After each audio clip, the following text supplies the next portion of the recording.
Welcome to the IAPP web conference, How to Measure Privacy's Impact, sponsored by WireWheel. My name is Caitlin Fennessy, and I am the research director here at the IAPP. I will be acting as your host for today's program. We'll be getting started with the presentation in just a minute, but before we do, I'd like to cover a few program details. First, a few housekeeping details. As you may have noticed when you entered this Zoom broadcast, your participant audio and video will be disabled for the duration of this program. The Q&A function, accessible at the bottom of your screen, is the best method to use to ask questions of today's presenters, and we really encourage you to do so. Also, for the best user experience, you may want to view in side-by-side gallery mode. Desktop users can adjust their view using the drop-down menu in the upper right of your screen. Participating in today's web conference will automatically provide IAPP certified privacy professionals who are the named registrants with one IAPP CPE credit. Others who are listening in can apply for those credits through an easy-to-use online form on our website. We'd also like to remind you that today's program is being recorded. I think you heard that announcement at the beginning. The recording, along with a PDF download of today's presentation, will be available free to registered attendees approximately 48 hours following the live event. You can find the recording as well as the link to download the presentation in the My Purchases section of your My IAPP online profile. We encourage you again to ask questions at any time during the program by using the Q&A function that you can access in the toolbar at the bottom of your viewing window. We'll be answering your questions as time allows during a designated question and answer period at the conclusion of the presentation. Now, moving on to our program, I'd like to introduce today's panelists. Thank you. Rick Buck is Chief Privacy Officer at WireWheel. Rick, can you tell us a little bit about your practice and your previous professional experience? Yep. Hello, everybody. And hello, Caitlin. Thank you for hosting us today. I'm Rick Buck. I'm Chief Privacy Officer of WireWheel. Over the past 20 years or so, I have been doing data privacy to help our clients and our businesses do ethical and responsible and compliant e-commerce marketing. Today at WireWheel, as a company, we are a privacy as a service company and help our clients manage all their privacy management programs. Awesome. Thank you so much, Rick. And joining Rick on the panel, we have Aaron Weller. Aaron is the president of Sentinel. Aaron, can you tell us about your role and also your professional background? Sure. Similar to Rick, I now say I've got around 20 years of experience rather than how many years, but I came into privacy from security. So I was a CISO for a few years, worked for some large consulting companies, and now I'm the president of Sentinel. We do privacy strategic consulting, and we have a technology platform that helps CPOs manage their programs better. Wonderful. Thank you so much, Aaron. And finally, let me introduce Anna Zeiter. Anna is the Chief Privacy Officer and Associate General Counsel at eBay. Anna, it is always a pleasure to speak alongside you. Thanks for joining us. Can you tell us a little bit about your professional background? Sure. Thank you for the invite, by the way. So my name is Anna Zeiter. I'm a German lawyer by training. And at the beginning of my career, I worked a couple of years in big law for DLA Piper and Norton Rose Fulbright in Hamburg. Then I went for another year to the US for an LLM program at Stanford University. And afterwards, eBay just hired me. So for the first couple of years, I worked at eBay as the European privacy head. And then since almost 3.5 years, I'm leading the global privacy team. I'm the CPO and also the data protection officer of eBay. Wonderful. Thank you for being with us. And with that, I'm excited to get started with the program. And for that, I will turn it over to Rick, who will moderate the program today. Rick, the floor is yours. Great. Thank you again, Caitlin, for the introductions. I am thrilled to be presenting this session with Aaron and Anna. Anna and I were colleagues together at eBay, and is where I also met Aaron.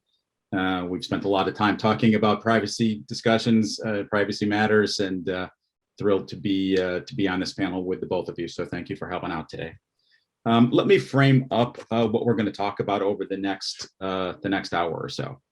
So as we're all, by the way, thank you to everybody who has taken time out of the day today to participate in listen to today's session.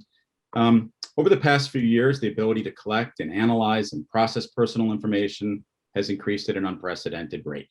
Industry best practices, global privacy legislation are attempting to keep pace with this. Consumer privacy rights, notice and choice, third-party accountability, to mention a few, are at the heart of these laws and best practices. And the question is, are you able to accommodate these obligations? Do you have insight about the progress you're making on your privacy maturation journey? Do you understand what's important and how to measure that progress? Do you know what the metrics are to help you measure that? And we're going to talk about all that. A quote that I'm sure many of you are familiar with from the great Peter Drucker: if you can't measure it, you can't manage it. And over the course of the next hour, we're going to speak about how to use metrics to build a cohesive story about your overall program, how to develop organizational goals that follow the SMART model: specific, measurable, achievable, realistic, and timely. And we all are pretty familiar with that. How do we use metrics to tell a story? What's the moral? What's the takeaway of the story? How can you make the insight obvious without the audience needing to be privacy experts? How do you get your metrics to highlight specific needs for investment resources? How do you think about what you can measure that shows how you're executing against your strategy? Aaron and Anna are going to drill down pretty deeply on some of this, and hopefully we'll answer all your questions. Aaron, I'm going to turn this over to you to take over the presentation. And again, to those listening, please drop questions into the Q&A box, and we will try to get to all of those at the end of the session. Thank you. That's great. Thanks, Rick. So we're going to talk about a couple of different areas of metrics this morning, both of which are really important. The first one we're going to talk about is the measurement problem, and then we're going to talk a little bit about the communications problem as well, because even if you've got the best numbers in the world, actually be able to communicate those to achieve the outcomes that you're looking for can be a challenge if you're not really prepared.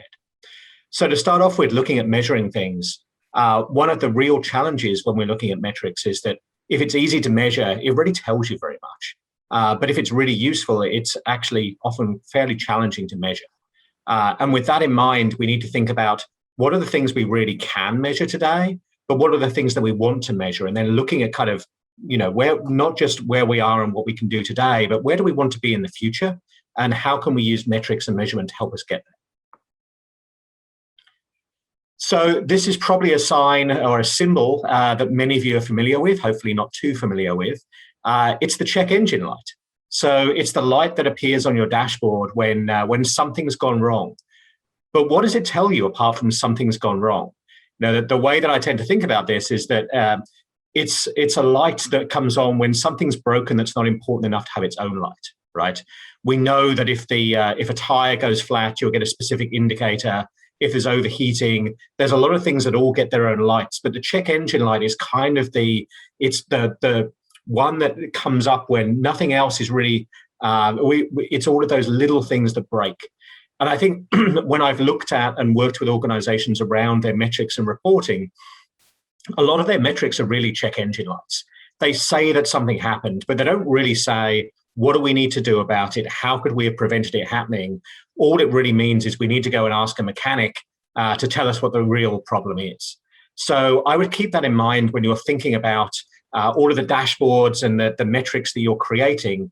Think about, if someone looks at this, do they know what to do next, apart from come back to you and say, hey, what does this mean?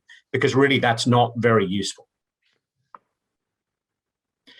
So coming back to what Rick was saying, like, why do we bother measuring at all in the first place? One of the quotes that I like is, what gets measured gets done. And I think that's really, whether you're dealing with kids at school or whether you're dealing with performance reviews, you can see that the things that you choose to measure really drive what gets done within a program. If we're measuring the number of policies that Anna writes every quarter, at some point you're incentivizing her to write policies. You're not incentivizing the right policies or things that really can be operationalized well. So it's one of the things we'll touch on later as well, that what gets measured gets done. So when you pick the things that you're measuring, effectively, in many cases, you're driving those things being done, which might not be what you actually intended. Another thing to think about as well as we go through and talk about some specific metrics that we can use is there's nothing quite as useless as doing something very efficiently that we don't need to be doing at all.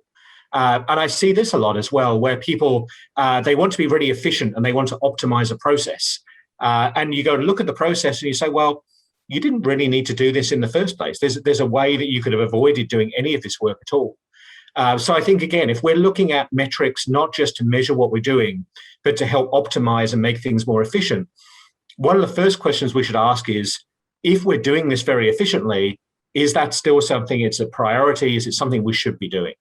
So really, and if you frame the measurement problem like this, we need to think about if measuring a program really is management of the program, we can use measurement both to get the things done that we want to get done, but also to identify areas where maybe we don't need to be doing something at all, or we need to be moving our resources to another focus area. Oops. So measuring too much can also be an issue. So you could say, well, we've got all these great technologies that we've purchased, that they have all these wonderful dashboards that tell us everything we need to know. And I think that's very tempting when we're looking at metrics often being manual when you start building a metrics program. And people say, if you've ever been in an organization where you have to complete timesheets, you'll know that people groan and they complain and say, well, I'd rather be actually doing the work than filling out the timesheet that tells what work I did. On the other hand, we've got these tools that are very, very good at counting things. But often you're back to that check engine-like problem where we can look at these and say, there's a lot of information there or a lot of data there, but is it really information? So what we're going to be talking about today is how do you go from a lot of that raw data to really producing something insightful where you can then communicate it in a way that's going to help influence towards the outcomes that you're looking for. Those of you who are subject to CCPA would probably be aware at this point that it's coming close to the 1st of July when we need to actually be producing metrics around some of the data subject rights under CCPA. Hopefully everyone that is subject has already been aware of this. This came out as part of the regulations, but some metrics around not just the number of requests the business received, but you also have to say, how many did we comply with? And then how many did we deny? And then also we're looking at the median or mean number of days in which you substantively respond. So not necessarily provide a complete answer, but how do you substantively respond? So you can then keep track of that over time. You can think as well, one of the things about this, as opposed to metrics about your program, this allows individuals to compare different programs. If one company you're working with responds within, they could say less than a day, you'll be, oh, yeah, I know they must have automated the process. But if another one that does something substantially similar responds in 20 days, that really gives you a comparison between different privacy programs that you may not have had that insight into before.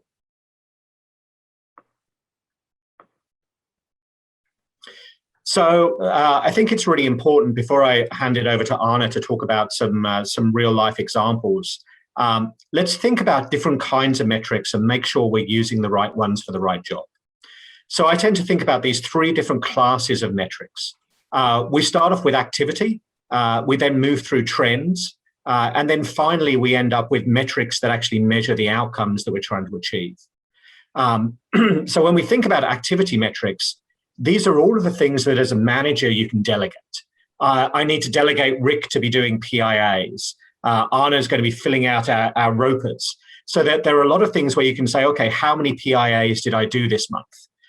But really, let's say that we do 50 PIAs Next month we do 60 PIAs. But it turns out, that may look like a good trend. But if it turns out that we actually have 1,000 different changes going into production every month, and we're only doing 50 and we're doing those at random, really is the outcome that we're not putting bad code or creating privacy risks? Is that really being achieved with the numbers that we're looking at? And that's what I mean, that just by looking at the numbers themselves, you often don't have that context as to whether you're really doing the right things or not. The other thing to think about would be that metrics can't really mature beyond the organization that they measure. You could have the best will in the world and say, well, we really want to make sure that we're doing a privacy risk assessment for every single change that happens across our whole organization. But we've got one person doing it and they're doing it part-time. So we're never going to be able to achieve that goal when we first start out. But we can start looking at the activities and say, well, we're starting off with something, and then we can show that improvement over time, and maybe even use that, the difference between the number of changes and the number of reviews, to then ask for additional budget or to try and move resources around to get closer to achieving that outcome. So really, when we're talking about these different kind of metrics, it's important that we don't try and do everything all at once. Let's start off with the things that you can measure, particularly things you already have the data for and are fairly easy to for people to just to jot down every month, or to write somewhere where we can compile them into trends over time. But thinking about what outcomes you want to achieve can be useful to drive the metrics program over a couple of years to get you to a much more advanced state. Anna, did you want to talk a little bit about some of the different kinds of metrics and the Sure. pros and cons of some of these different areas? Sure, happy to. So when we started at eBay our KPI program with GDPR, so like 3 years ago, of course, we started with very easy activity metrics. We started simply counting data deletion requests, subject access requests, data protection addendums we negotiated. So very easy. And over time, when the KPI program got more and more mature, then we went from activity metrics into trend metrics, and then also into outcome metrics. Because as Aaron said, the pros of or one slide back, please, when we speak about, no problem. We started with activity metrics. So the pros are, when you are, mid-sized company, small company that does not have a KPI program yet, start with activity metrics. The pros are, it's easy to capture. It's easy to start with, easy to understand and to communicate. But the cons are, it's rarely insightful in themselves. So you cannot tell a story. You can only say, oh, we received last month 2,000 data deletion requests, full stop. Nobody knows the context. Nobody knows, is that a lot? Is that not a lot? What's the trend? So therefore, if you collect activity metrics over a certain time period, next slide, please, then you can develop trend metrics. And then you can show, for example, to the board, to your manager, to peers, like, hey guys, this is the trend. For example, we are seeing from this regulator over the time period, more and more privacy inquiries or investigations coming in. So the pros are, they're more meaningful than only the point in time numbers. But the cons are sometimes, you can pick and choose, you can cherry pick a bit. So, and they are not as sophisticated and as, as they're not giving so much good insights at outcome metrics, for example. So therefore, I think when you start with the KPI program, start with activity metrics, over time, develop trend metrics when you collect them over time, and then the more sophisticated or mature your program will be, then go into outcome metrics. And this is also what you need to report to the board. I think when you report up to the board, for example, it's rarely insightful only to speak about activities. It's more insightful to speak about trends and especially outcomes. Aaron, back to you.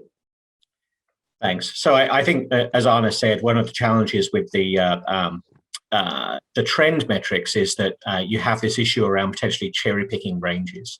And I should have updated this slide as of yesterday, but you can see that Dogecoin, for those of you that have been following cryptocurrency, it looked like it was going to the moon, as they say. But if you actually then extended the range, even a few weeks, you can see that the price dropped significantly, and it's come down even further since then. So it's really important when you're looking at what's the story we're trying to tell. But again, you're not cherry picking the range to try and effectively give a false impression. Those of you who've been around for a little while may remember the quote that there's lies, damn lies, in statistics.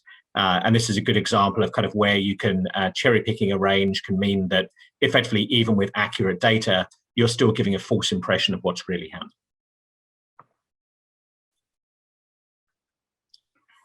And then to what Arna was talking about, the outcome metrics are really valuable for executive communications. You're really saying, are we achieving a business outcome? And if we're not, what do we do about it?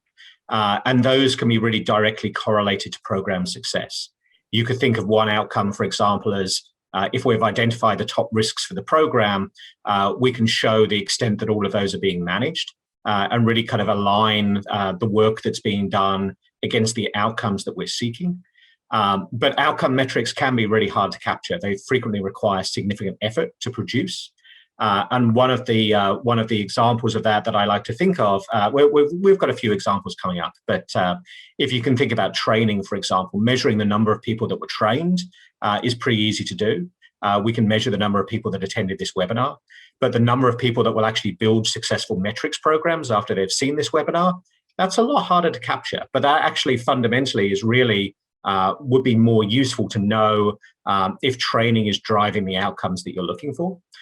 So that's a good example of kind of how these things look at, you can start off by measuring the easy stuff, but just the number of people being trained, you can imagine I could train lots and lots of people and they could learn nothing. So that's an important distinction to make. And I think before we go into some of the examples, just to really kind of reinforce the point that I was just making, metrics are about changing behavior. If you have a metric that you're producing and it won't change how you behave, it's a bad metric. If you can't think about any change that could happen to that metric, to Arna's point about we got 2,000 deletion requests. Next month, we get 3,000 deletion requests. If we don't know what to do about it, if we don't know how to respond, it's a bad metric or we're using it incorrectly. Because really, we should be thinking about what are the things that we're actually doing and what are those trigger points, which we'll talk about in a few slides, that would then really say, okay, now I need to go, my team is overworked, now I need to go and seek automation for responding to deletion requests because I just can't continue to do them manually anymore. It's a little bit late when your team is already overloaded and they quit to have that kind of thought process. So when you're thinking about building the metrics, it's really important that you think about what is the outcome you want to get to, what are those trigger points for decisions, and then what are the things that you're going to do before you get to the point that the bad things happen. So I'll give you one, pick the wrong slide. I'll give you one specific example, and then I'll switch back to Arna to talk through some more examples from the eBay program. So here's just a simple example, kind of just to get you familiar with kind of the three different kinds of metrics. So if I'm trying to, let's say that I'm going to a wedding next month, maybe I'm trying to get in shape for the wedding, so I fit into the suit that I bought. So I can start off by saying, well, I'm going to log my weight every day and kind of see what that looks like. And then maybe I can trend that over time. But really fundamentally, if you don't set that goal, if you don't set where do I want to be, then just logging my weight every day is not going to do anything. It's going to go up, it's going to go down, it's going to go all over the place. So I think that's a good example of where thinking about what that end goal is going to be, and then what trends do I need to see to achieve my goal over time? And then am I measuring the right things? So just measuring that isn't really going to change, how much I exercise, how much I eat. So those are the things that fundamentally are going to drive that outcome.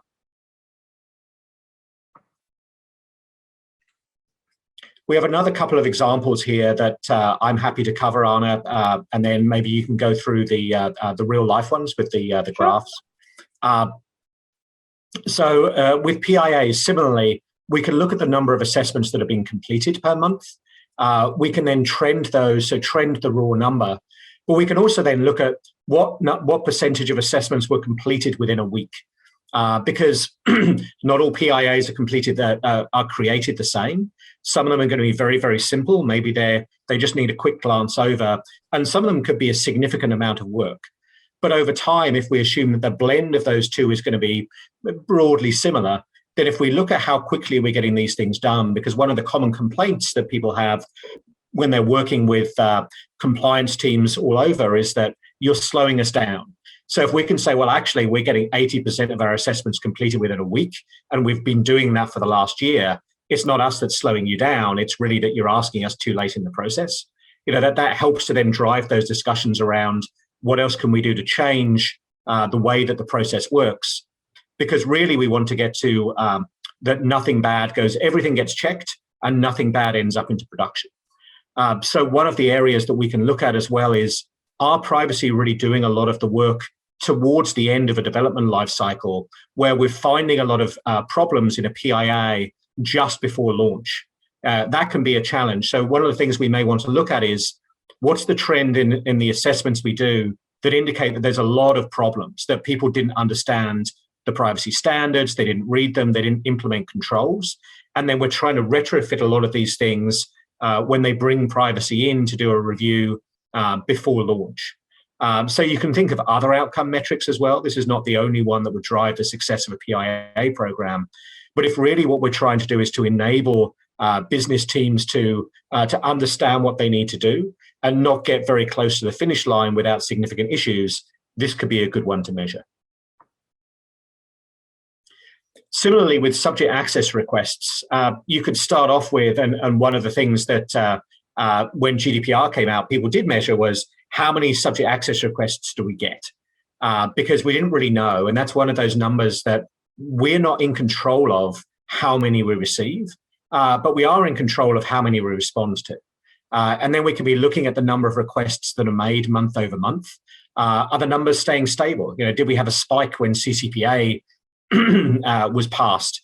And interestingly, we've seen that spikes happened even a couple of months before new laws come into effect, when there's a lot of press coverage around these new rights, and people are trying to take advantage of them even before maybe they have the legal ability to. But again, if we're looking at the outcomes, what we really want to measure are things like, what are the number of, what's the percentage of SARs responded to within the legal timeframe? Hopefully 100% or very, very close to 100%. But if that starts dropping, you've got an indication of a problem. And then the number of SAR-related complaints, because people complain that the information isn't complete, or it took too long, or they think they have other information. So really just understanding those and using that input to improve the process can be a good way of not just doing the process, but then improving it over time as well. So with that, I wanted to pass it back to Anna, and we've got some real life examples just to kind of bring some of this theory to life. Perfect. Yeah, happy to take over. So as I said, we started with our KPI program together with the start of GDPR, so in May 2018. And one thing we collected just from the beginning is the number of investigations on complaints and questions we receive from regulators all over the world. So another thing is that we collected was complaints that we received from users per or by business unit, because we wanted to see what are the main jurisdictions we need to focus on, in which jurisdictions we receive most of the user complaints and requests, and in which jurisdictions we receive most of the regulatory questions. So this was very interesting because we saw here that the business unit in orange, I cannot reveal the countries, but in country orange and in country blue, they were kind of high and developing on a stable niveau. But then we realized that the numbers are actually pretty big, because the gray line shows all other business units together, like other 20 business units together, which means that we really understood that we have to focus on these two jurisdictions or these two business units, because we understood that users in those markets were extremely active, extremely aware of their privacy rights. And since these business units were also bigger as the other ones, we really had to understand we need to focus on these two areas, these jurisdictions, and maybe also need to hire additional talent to make sure that we address these complaints in these business units. So then prediction, as I said, it's not only about collecting activities, it's also about trend metrics. And this was another intake channel. I think this is about, privacy inquiries coming from regulators. And these are two European regulators. You see some other international regulators, the smaller lines, but actually these two ones, we were tracking the numbers. And regulator in blue was kind of stable at one point, like beginning mid of 2019. And we saw that the gray regulator, I cannot reveal the jurisdiction and the regulator, but we saw that there was more like an exponential growth. And when I saw these numbers, I said, maybe because back then we only had a privacy council in the blue jurisdiction, but not in the gray jurisdiction. I thought maybe we need to hire someone also in the gray jurisdiction, because as you can see here, the number of incoming regulator requests is dramatically increasing. So next slide, please. And this is actually what happened. I followed the trend. I reported that consistently to the board. But when I saw that the lines, the graphs were really close in August, September in 2019, I actually reported these numbers to the board. And I said, look, guys, I need additional resources, especially in the gray jurisdiction, because as you can see here, we have already resources in the blue jurisdiction. But as you can see here, the number of regulator requests is increasing almost exponentially. And then we got the approval. We hired actually someone who started in January 2020. And then, as you can see from the trend, that was the exact right time, because we had two resources in place. And therefore, especially when you report to the board, when you report risks, and if you want to ask for additional resources, it's always better to explain that with numbers.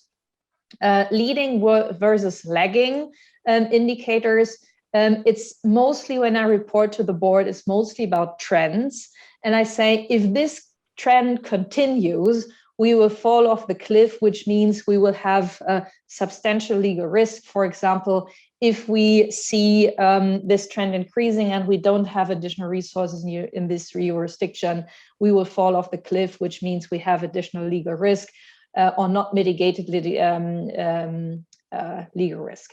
So I think this is a nice comic, this car driving off the cliffs, to demonstrate, hey, dear board, dear management board, we need to act here accordingly to mitigate the trend.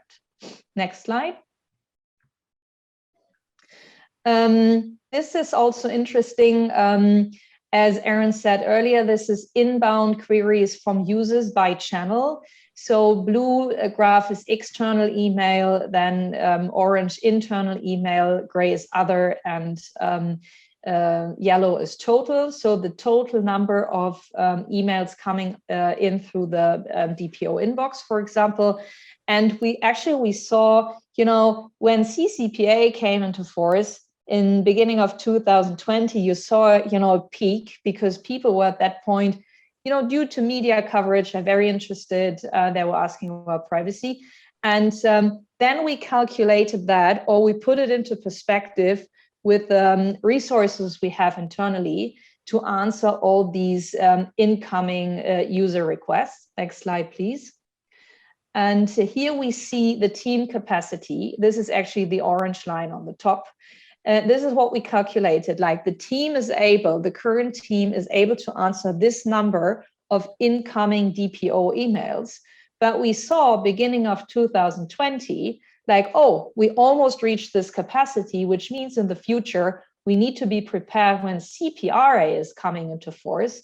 Probably the peak will be even higher, which means we need to be prepared. We need to either implement automated processes, or we need to hire additional people to make sure that we anticipate those peaks in the future and that we change or increase our team capacity accordingly. Next slide. That was also interesting. This slide is about resource planning. This slide is about internal subject access requests from employees. And that was an interesting KPI or interesting metrics, because at one point I thought, oh, all is going well. The number of tickets that have been opened and closed is kind of, aligned, which means new tickets for employee subject access requests will be opened, but the same number will be closed at the same time, which means we fulfill all our duties according to GDPR, according to the timelines. But when I looked at the numbers a bit more closely, starting in June 2019, I realized, there is a gap, and the gap is actually widening. So what's happening? Do we receive more internal subject access requests? But then I realized, no, the curve is not exponential. The curve is more linear. So what happened? And then we realized, okay, we dig deeper, and we understood there was a change in ownership. Someone left eBay who was responsible for this process. Someone else took over who had other assignments at the site. And then we realized, okay, maybe we have to make sure that this person is only working on these tickets, or that this person gets additional help, for example. Which means and this is what I do, I try to interpret all the KPIs once a month, usually at the beginning of every month, when I get the fresh KPIs from the month before. And I exactly look at the numbers like, is there something weird? A gap widening, a peak, something unusual, some surprising trend, and then you do the interpretation, dig deeper, and this is something where you need to take action as a leader, where you can think, okay, we need to take action, because if this gap is continuing to widen, at one point we have legal risk and cannot answer all these incoming requests anymore in time. Yeah, so that brings us nicely to the communication problem. And I mentioned that a lot of metrics is really about, it's looking at the data and then being able to tell a story around it. And if you think about, we've talked about different audiences that we may want to communicate with. So from an executive perspective, Anna talked about presenting to the board. We're really looking for support for the program and the priorities, and then getting budget where it looks like things are trending in a way that our existing team won't be able to manage. But we also have the opportunity to then work with peer management as well. So the CISO, the chief marketing officer, other parts of the organization, where we can say, look, this is a trend we're getting in terms of marketing complaints specifically. We need to look at, why that's happening. What are we going to do about it? And then from within the team as well, looking at agreeing the priorities for the team and then managing the performance of the team as well. So I tend to look at this as being kind of like 360-degree communication. But one of the challenges with metrics is that, and a lot of people make this mistake, is that they go to executives with activity metrics, and they say, "Look, we're doing all of these things," and the executives are like, "What's the decision? Like, what are you trying to tell me?" And it's really important, as Anna was saying, that when we're going to an executive audience, we're really, even if we don't have an outcome metric yet that we can measure, it's really talking about the trends in terms of the outcomes that we're looking for, and making sure that we can say, yeah, we're heading in a good direction, or we think we're going to need to change course and we need a decision. Remember that not every discussion with an executive is necessarily a decision. Some of it could be educational, but you need to tell them when a decision is required. Similarly with management peers as well, kind of your team did 5 of these last month may not in itself be much of a useful data point, but looking at those trends and again, driving towards outcomes can give you a more well-rounded conversation. And even looking at how would we be able to pull our metrics down and say, these are the number of privacy incidents that were caused by each VP across the business. So we can then go and have a discussion with them individually and say, this is the overall trend line, but this is the trend line caused by your team. And let's have a discussion about what we need to change. But then from a team perspective, potentially any of these metrics could be useful because, if I've got Rick doing PIAs all day, even knowing the number that Rick is doing, looking at, are we slowing down? What happened when there's a vacation? That could be useful as well. So don't ignore the activity metrics. They can still be useful for some things, but not for all audiences. And then from a communication perspective with executives, really keep it simple, emphasize that impact on strategic priorities. So what are those outcomes, particularly business outcomes that go broader than privacy? If we've got a big fine or something that's going to happen that's going to distract from other priorities, that could be important and affecting other areas too. As I said, be clear if decisions are necessary, provide clear options that this is what I think the decision should be. And then the fear, uncertainty, and doubt that plagues particularly information security communications. We can't always use somebody else just got fined, so we need to do more. It potentially could be part of an overall discussion because you're providing the overall landscape. Regulators are getting more active, as Anna was saying. Regulators in some jurisdictions may be changing their behavior, but it's really important that we keep that as part of an overall balance. Think about from a cost center versus profit center perspective. How are we emphasizing balance of control with business enablement? But then from a profit center, where we're looking at things like, well, we can ask for this consent, but it'll reduce revenue in this other area. It's really then a balance between how do we make sure that we're being sensitive to the goals that other executives have, while at the same time managing privacy risk to acceptable levels. And then from a team perspective, there's a lot of different things. As Anna mentioned with that example, looking at issue spotting, maybe somebody needs more training, they're not keeping up with the workload. How can we allocate resources across different areas? Praise when something's working really well. Hey, you managed to get this number down. The response time is halved since you took over this process or since you redid it. There's a lot of different things, but they all come down to we're fundamentally trying to change behavior and use measurement to do that. And with that, Rick, I wanted to give you some time to kind of wrap things up and pull the threads back together. And if there's been any questions, we can have a go at answering those too. Yeah, great. So if you could go on to the next slide. Aaron, Anna, thank you so much. We packed a lot of information into a short period of time. We'll get to answers to questions in just a second. Let me just speak very briefly about WireWheel. As many of you know, we were founded in 2016 by a team of privacy and technology experts. We're a leader in the privacy and data protection space, leveraging our team's deep privacy expertise. WireWheel has an easy-to-use platform that enterprises, large financial institutions, telecoms, consumer-facing brands use to manage their privacy programs. And we offer a completely integrated platform with two solutions. One, a privacy operations manager to manage your overall privacy program, and two, a trust access and consent center that help with subject access requests and consent management.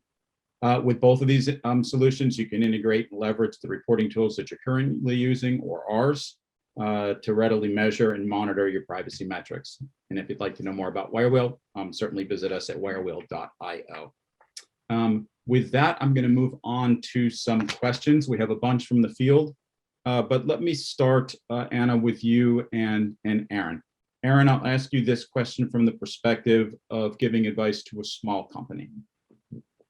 There's so much to think about when you're putting together sort of what do we need to know about metrics. What's the advice you would give to a small company about, how do you start, and then how do you start to think about the future in defining your privacy metrics? Yeah, I think, thanks, Rick. I think that when you're starting, particularly when you don't have many resources, it's easy to get overwhelmed. There's so many things you can measure. What I would advise is really thinking about what are two or three things that, and when I teach metrics, it's if you're having lunch with a friend in a couple of years' time, what would be the two or three things that you'd want to tell them you'd really achieved as part of your program? And what are those things that really would be great for you to say, yep, I did that. It was if you're in a consulting practice, maybe you want to say, oh, I doubled or I tripled my revenue. You may say, well, I want to make sure I avoid any regulatory action, or I want to, I want to implement this law without disrupting the business. And then work backwards from that into what are the activities that I need to do to achieve those goals? And then what can I measure today? Like, what tools do I have? Do I have something like a WireWheel? Do I have something where I can go and gather some of this data? Some of these things are outside of your control, but I think you'll find that a lot of them, that there are things that can influence those outcomes. So I would always start by kind of thinking about where do you want the ends to be, and then looking back. Yep. And Anna, when you're thinking about it, you had talked about your KPI program and how that's evolved over time. Someone who's managing a large enterprise organization who has the benefit of a relatively mature and sophisticated privacy program, what advice would you give to people in your side of the spectrum about how to manage privacy metrics? Good question. So, we started with a very simple KPI program 3 years ago, and then we made it more and more mature over time. But what I see now, privacy has become quite important in companies, and especially in big companies, privacy is reporting regularly to the board. So which means I'm reporting to the executive leadership team, to the risk committee, to the audit committee, and they're all interested in privacy because privacy is such a hot topic. So, and we need to understand, most of us are lawyers, but we need to understand that we need to speak their language. And especially the executive leadership team, mostly business people, they're interested in numbers. Are we on track? Are we above market? Are we below market? Are we at market? How do we mitigate privacy risk? So that means for each of these board meetings, I pick a theme, I pick a topic. Like this time, it's about what's the most hot topic for this board meeting. I want to tell them that the privacy risk, in Europe is increasing because regulators are starting enforcement actions, and we need to mitigate our risk even more. So then I pick 1, 2, or 3 specific topics and show the risk and show our mitigation measures. So we need to speak the language of the business. And this is not text heavy slides with a lot of paragraphs and laws. This is speaking with numbers and paragraphs. And especially when you want to educate the board or when you want to have a decision, show clear numbers. No fuss, no additional information. Focus yourself on the most important information. Like here, I want to say, for example, hey, I need additional headcount in the UK, for example, because we realized after Brexit, and this is actually pretty true, the ICO has become way more active. We saw the ICO was active and there was kind of a plateau because they were busy with Brexit, and then they were catching up. So that means we see a lot of things when we analyze those metrics, but the important thing is when you report to the board, pick 1, 2, or 3 topics, present very consistent slides with consistent numbers, show a story, share a story, and then you don't use acronyms that they don't understand, show data which represents your story, and avoid any kind of confusion. So this is how I would do it. And then sometimes I try to keep it always in the same format so that the board is used to this specific format. And there are some reoccurring topics like regulatory activity, for example. But then sometimes I focus on specific topics like the DPO inbox. Like, hey, we see an increase of requests that come to the DPO inbox.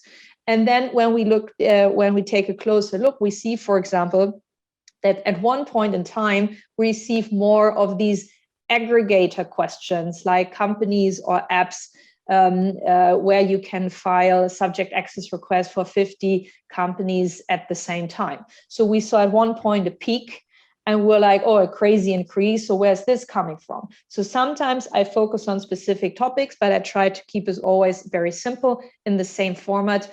And I need to think about that. And this is what Aaron said earlier.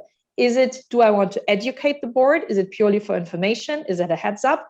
Or do I want to have a decision like we need to take action, we need an audit, we need additional resources, I need support or whatever. So be clear about the story, be clear about what you want, and then pick and choose the right metrics for the right story. Yeah, that's a great response. And when you talk about the right metrics for the right story, certainly there are going to be different constituencies that you're going to be reporting privacy metrics to. As the privacy team, you're going to be looking at it from a more holistic point of view. There'll be things that you're going to talk to marketing folks about. There's going to be things you're going to talk to the M&A team about. There's things you're going to talk to the executive board about. I think we've talked about some of the things that we measure, regulatory inquiries, subject requests, completion on subject requests, complaints, things of that nature. I'll ask this question to both you and Aaron. What are sort of the top 5 things that, whether, regardless of who you're, as the privacy team as a whole, what are sort of the top 5 or so metrics that the company should be sure they're paying attention to? Yeah. Maybe I can quickly start with eBay, and then I think Aaron has a better overview about what other Fortune 500 companies are doing. So the top 5 would be, of course, regulators first. What are regulators doing in our most important markets? So trend metrics about regulatory complaints and investigations. Then high-risk users, so users that threaten us to sue us in court, for example. DPO inbox, this is like the general how many privacy requests we receive. Then I would say also privacy or data protection addendums. Like whenever we share data with a third party, we negotiate these data protection addendums. This is a good indicator of how much data sharing is going on and how many resources do we need to allocate to that. And then number 5, I would say, specifically subject access requests, data deletion requests. And then what the business is always interested in, when we see an increase of DPO inbox emails, for example, high-risk user complaints, they want to understand, can we see a breakdown what these complaints are about or what these questions are about? And then we can say, look, last month, the most questions were about, I just make this up, right? About, I don't know, marketing consent or advertising or whatever. So the board is always interested also in the details. And this is why you need to make your privacy KPI program more and more mature over time. And you need to incorporate the feedback from the board. If the board tells you, hey, next time, Anna, we want to understand the breakdown of these additional user complaints and requests, what are users interested in? Because then we can take this information back to the customer service team and train them specifically on these topics. Or this is good feedback from the users because we understand, okay, maybe this functionality or this product is not clear enough. Maybe we need to add an information button to make sure that we can decrease this specific type of user requests. Yeah, great. Aaron, anything to add from your point of view there? Yeah, a couple of things I'd add.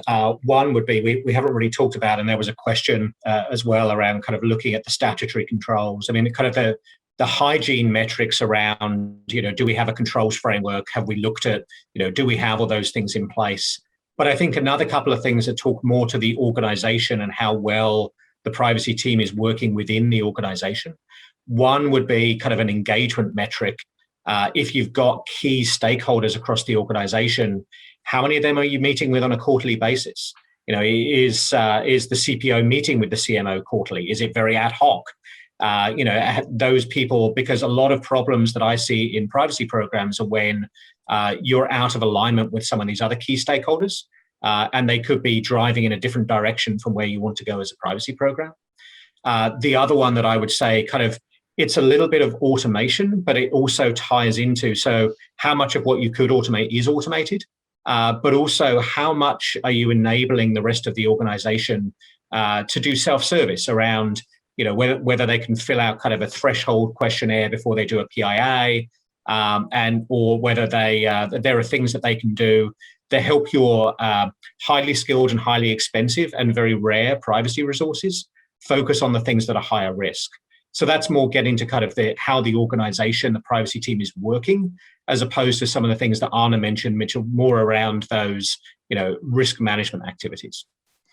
Yeah, that's great. A question that came from the audience kind of dovetails into this. and it's about incorporating these metrics into document retention policies, given that there are so many disparate laws across the globe. Has that permeated into the way that, Aaron, you're thinking about it with your clients, or how your clients are thinking about it? Aaron, I'll ask the same of you. The way I hate retention policy. I know retention policies exist for a reason, but we should always be looking at deletion as being the default and retention as being an exception. And we tend to look at it as there are two main exceptions for deleting or anonymizing aggregating data. One is you have a legal reason to retain, and the other is you have a business reason to retain.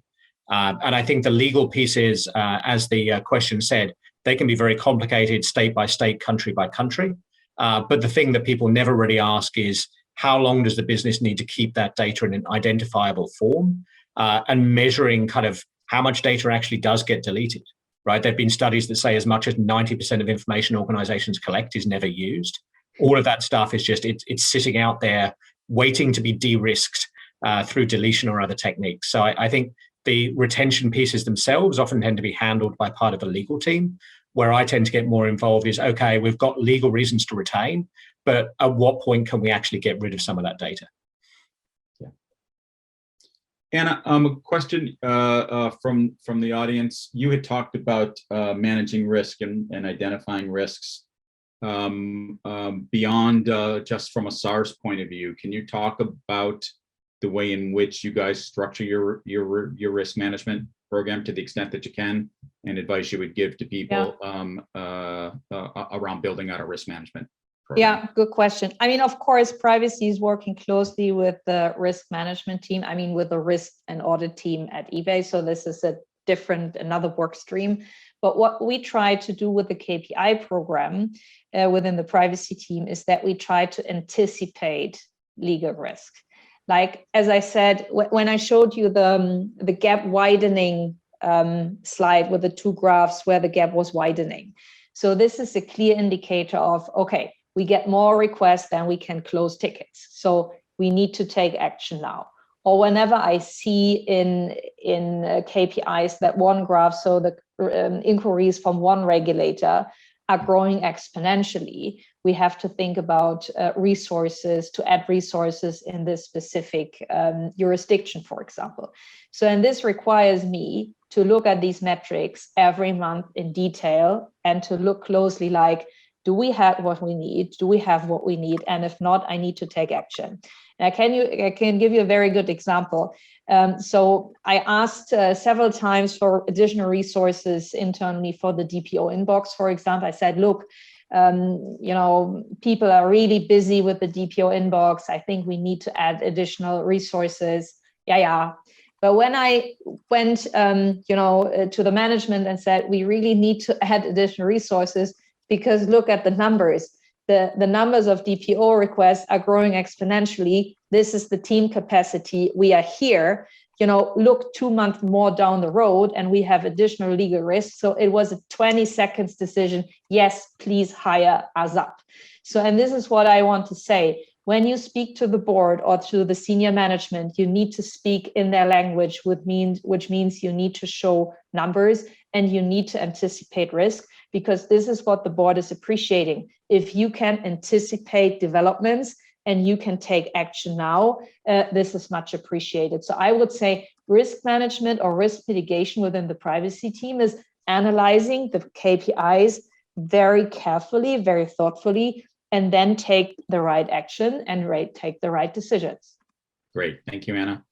There are a number of questions in the chat, and I apologize, we won't be able to get to all of them. I'll ask one final question of our panelists, and that question is, beyond compliance issues, what's your favorite use case in applying privacy metrics? I'll share one with you. I can't get into obviously the details on it, but in a previous life, when in the middle of doing diligence on an acquisition, the privacy metrics were used to identify all kinds of gaps that needed to be remediated.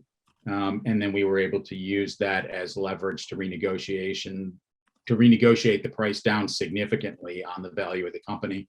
And as the acquirer, we're able to make that target deal much more in our favor. By the way, I apologize. I should have announced Anna had a very hard stop at the top of the hour today. Aaron, I'll ask you that last question and then we'll turn it over quickly to Caitlin. Sorry, Rick, I was answering the other questions in the chat.